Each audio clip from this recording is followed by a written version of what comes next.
female investigators who would be interested in joining us. Among two who joined us, two Dutch female investigators, Trudy Gillison, Plony Bloss, did some of our most excellent work. Trudy Gillison is still there today. She's the highest ranking female investigator out of any of the international tribunals.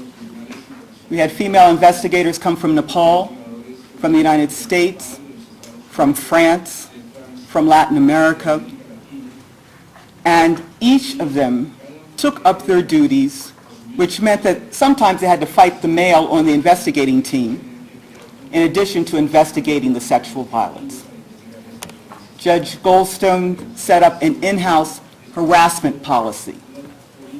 He wanted to know if any of the women felt uncomfortable working on the teams, and that issue was to be brought to him and the deputy prosecutor directly.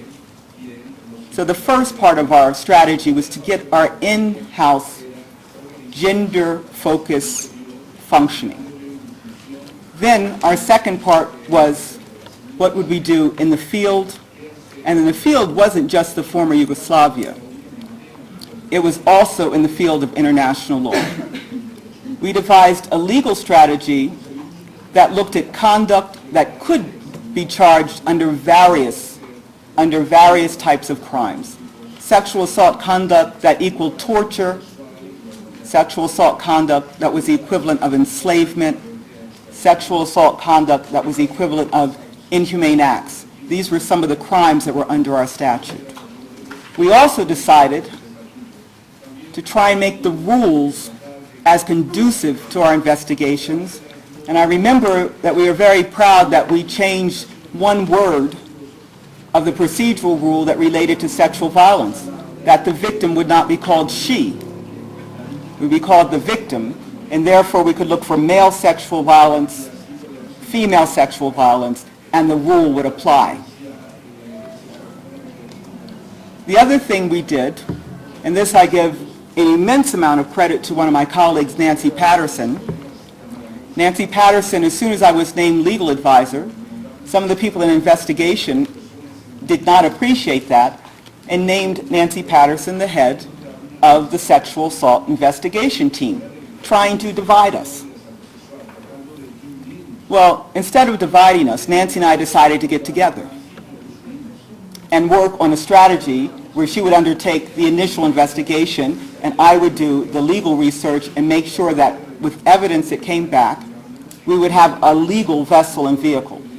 Nancy and her team spent 6 weeks in the former Yugoslavia doing what? Searching out an NGO network before going to the first witness victim. Finding a network so that once we contacted victims and interviewed them, we knew where we could refer them close by for social services, for psychological services, for housing. We went to the Iman in Bosnia, and soon after, it was part of the reason that they issued, I can't remember the correct word, but some type of edict that said that raped women were not dirty, unholy within the Muslim religion. It helped a lot of women in terms of removing automatic religious shame from the act. We went to hospitals, we went to police stations, we asked for rooms where we could conduct interviews that would be convenient yet discreet. We found out if there were babysitting services nearby, that in case women had children, in particular children that were under 10, but that could understand when they were talking about events that happened to them. We set up that network, and then Nancy came back, and she and I set forth the written gender strategy for the office, saying how we would like to charge conduct, whom we would like to keep in touch with, and asking to have psychological counseling for us in-house. We got everything except for the last. We in-house got no psychological counseling for about 8 years, and many of us went crazy on certain days. We were very aggressive with each other. There was a lot of gossip. At times, we were trying to prove that we were tougher than the witness. We were really unconsciously absorbing the war and some of our everyday relationships. Within the office, empires were built, empires were destroyed. People tried to claim that this person was my witness, that was your witness. We were not always the most pleasant of people to each other. But we learned how to grow beyond that, because it became very important that our mission was much more important than fighting with each other. We didn't give up all fights, okay? We didn't become angels. We gave up the most useless ones, I would like to think. We realized that we had a historical window of opportunity. The Yugoslav tribunal was set up, but it wasn't supposed to work. It was supposed to be a type of political fig leaf, because lo and behold, Europe had seen a horrible picture of a man whose ribs were showing, and he was hanging onto a barbed wire fence. War had happened on European soil, and it looked too much like World War II. And that tribunal, the Yugoslav tribunal, was set up within a matter of 6 months. Whereas since 1949, the International Law Commission had been drafting the draft statute of mankind.